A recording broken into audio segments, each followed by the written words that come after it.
Hello everyone, কেমন আছো তোমরা? আমি বেশ ভালোই আছি। চলে এসেছি ছোট্ট একটা ব্লগ, মিনি ব্লগে অনেক অনেক স্বাগত তোমাদের সবাইকে। বড়দের প্রণাম, ছোটদের জন্য ভালোবাসা। শুভ সন্ধ্যা। এখন হয়েছে সন্ধ্যাবেলা। সন্ধ্যা এখন কটা বাজে বলো তো? 6টা বাজে। আর 6টার সময় এখানে কি হচ্ছে সেটা তোমাদের কাছে শেয়ার করব। অনেকেই আমাকে প্রশ্ন করেছে শর্ট ভিডিও দেওয়াকালীন যে দিদিভাই কি হচ্ছে এটা বুঝতে পারছি না।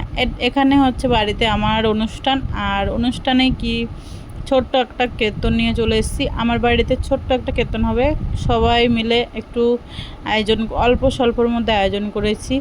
আর এখানে গোসাই পুজো হচ্ছে, গোসাইকে বসিয়ে পুজো করা হচ্ছে। আর সে আমার বাড়ির পাশে যা পুজো করে দিচ্ছে। আর আমার তো টাইম একদমই হচ্ছে না, আমি বাইরে কত কাজ করছি, কাজের আর শেষ নেই। নিজের বাড়িতে যেন অনুষ্ঠান হলে যা হয় কি না, কিন্তু আমার একদমই টাইম নেই। তার জন্য আমি এখানে এসে দেখতেও পেলাম না। এখানে ছোট্ট একটা ব্লগ তোমাদের কাছে শেয়ার করছি আমি। তোমরা অবশ্যই ব্লগটা না টেনে আস্তে আস্তে দেখতে থাকো। অনেক কিছুই শেয়ার করব তোমাদের কাছে। দেখো, গোসাই পূজা অনেকেই জানে না, সবাই তো দিতে পারে না, আমাদের হয় না, কারণ আমরা ঠাকুরের ওই পদে এখনও যাইনি। তাই এনারা গেছে, তাই এনারাই গোসাই পুজো করছে। আর আমরা করতে পারবো না, তার জন্য আমরা যাইনি ওখানে। আর এখানে দেখো সুজি করছে মায়েমা, ঠাকুরের জন্য ভোগে দেবে, ভোগের প্রসাদ তৈরি করছে। এখানে ঠাকুর ঘরেই আমি গ্যাসটা লাগিয়ে দিয়েছি, আর এখানে বসে ঠাকুর ঘরে বসেই ভোগের প্রসাদগুলো তৈরি করছে, সুজি রান্না করছে। শাশুড়িমা ঠাকুর ঘরের ভিতরে সব গুছিয়ে গাছিয়ে দিচ্ছে। আমি আর কি করব বলো, আমার কাজ একটাই যে সব গুছিয়ে গেছে। আগে তোমাদের কাছে সব কিছু শেয়ার করার জন্য আমি প্রস্তুত হয়েছি। আগে বলছি যে আমার ফ্রেন্ডের কাছে আমি সব কিছু শেয়ার করব, তার জন্য আমি একটা ছোট্ট ব্লগ তৈরি করছি। পাশে দাঁড়িয়ে আমাকে কাজের অর্ডার দিল, তারপরে আমি কি করলাম, চলে গেলাম কাজ করতে। এখানে সব লোক এক এক করে সব লোকেই চলে এসছে। ভাবলাম যে লোক আসবে না, না দেখি ঠাকুরের আশীর্বাদে সত্যিই অনেক লোক চলে এসছে। আর আমার এখানে দেখো কাজে বসে বললাম। এখানে হয়েছে, আমি কি করছি বলো তো, এটা হচ্ছে লুচি করছি ঠাকুরের প্রসাদের জন্য। প্রথমে সুজি, ফল বানানো হয়ে গেছে, সুজি করা হয়ে গেছে, গুছিয়ে গাছিয়ে লুচি অল্প করে করে ঠাকুরের ভোগে দিয়ে দিলাম। দিয়ে এবার ওরা চা খাবে, কীর্তন প্রায় হয়ে গেছে। চা খাবে বলে মামা একটু আমাকে হেল্প করে দিল। আমি একা একা আর পাচ্ছিলাম না লুচি করতে। শাশুড়িমা গোল্লা পাকিয়ে দিল, আর মামা লুচি ভাজতে শুরু করলো। লুচি ভাজা রেখে এখনও হয়নি লুচি ভাজা, আদা অবধি মানে অল্প স্বল্প হয়েছে। হওয়ার পরে এবার ওদের চার জন্য মানে চার জন্য বললো, তাই চা করে এই যে কাপে করে দিয়ে দিচ্ছে মায়মা। আর আমি তো লুচি বেলেই যাচ্ছে। আমার শরীরটাও ভালো না, মাথা খুব যন্ত্রণা করছিল, মানে কি বলবো, বৃষ্টিতে ভিজে ভিজে অনেক কাজ করেছি সকাল থেকে। তাই আজকে মাথাটাও অনেক যন্ত্রণা করছে, তবুও বসে বসে কাজ করতে হচ্ছে। যেহেতু বাড়িতে একটা ছোট অনুষ্ঠান দিচ্ছে, তবুও আমার তো করতে হবে, আমার নিজের বাড়ি যেহেতু।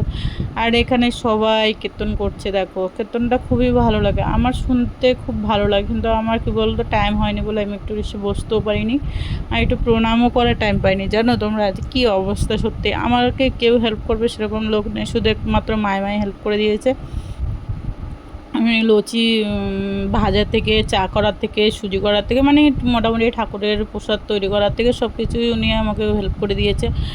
আর এখানে তো কীর্তন হয়েই যাচ্ছে, কখন চা দেবে সেই কথাটাই বলে যাচ্ছে। চা এবার গোছানো হয়ে গেছে, সবাইকে চা দেবে, বিস্কুট ভেঙে দিয়ে দিলাম। আর শাশুড়ি মা দেখো ঘরের মধ্যে কি করছে, উনি আবার ঘরে একটু কাজ করছে।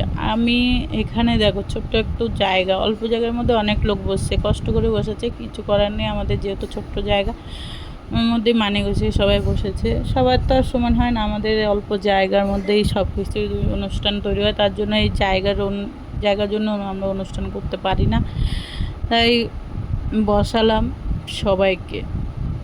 দেখো আমরা চাই যে একটা করে অনুষ্ঠান করি, কিন্তু কি বলতো, আমাদের মতো তো ফ্যামিলিতে অত হয়ে ওঠে না, সময় তো আর অনুষ্ঠান দিতে পারি না। তাই ছোট্ট করে অল্প স্বল্পর মধ্যে যেরকমই পারি সেরকম একটা আয়োজন করলাম। জাস্ট প্রসাদ দেব সবাইকে, অন্নপ্রসাদ দেবো না, এমনি জাস্ট প্রসাদ দেবো তোমাদের কাছে, তাও শেয়ার করলাম। আর এখানে দেখো সবাই তো কীর্তন করেই যাচ্ছে। শর্ট ভিডিও তো তোমাদের কাছে আমি শেয়ার করেছি, দেখবে লাস্টে অনেক শর্ট ভিডিও আছে, সেগুলোর কাছে শেয়ার করেছি, সেগুলো সবাই দেখে নিও। আর এখানে দেখো কি হচ্ছে, কীর্তন তো ওরা করেই যাচ্ছে, আমি তো বাইরে কাজ করেই যাচ্ছি, লুচি ভাজাতে ব্যস্ত। বেশ ফুলকো ফুলকো লুচি, বড় বড় লুচিগুলো হয়েছে। লুচিগুলো কেমন হয়েছে তোমরা অবশ্যই কমেন্টে জানিও। কেউ কমেন্ট করতে ভুলবে না কিন্তু, আর ঠাকুরকে প্রণাম করতে কেউ ভুলবে না। হরে কৃষ্ণ বলে সবাই কমেন্ট করো। আর এখানে সবাই দাঁড়িয়ে পড়েছে, মানে কীর্তন প্রায় শেষ হয়ে গেছে, শেষের পর্যায়ে পড়লো, তাই আমি সবার কাছে শেয়ার করলাম। এই দেখো সবাই দাঁড়িয়ে পড়েছে, আর আমি তো এখানে এখনো আমার লুচি ভাজা হয়নি। অনেকে তাকেই দেখছে যে এখনও লুচি ভাজা হয়নি, কখন প্রসাদ দেবে। আমি তাড়াহুড়ো করছিলাম কখন প্রসাদ দেবো কখন প্রসাদ দেবো। আর এরা তো সবাই হয়ে গেছে, যেহেতু প্রদীপের নিয়ে নিয়েছে, সবাইকে প্রসাদ দিতেই হবে। প্রসাদ দেওয়ার জন্য তাড়াহুড়ো করছিল। আমি কি করব বলো, একা হাতে কি হয়ে ওঠে? সবাই একটু হেল্প করলে তাহলে হয়েই যায়। মায়েমা একাই হেল্প করেছিল আমাকে।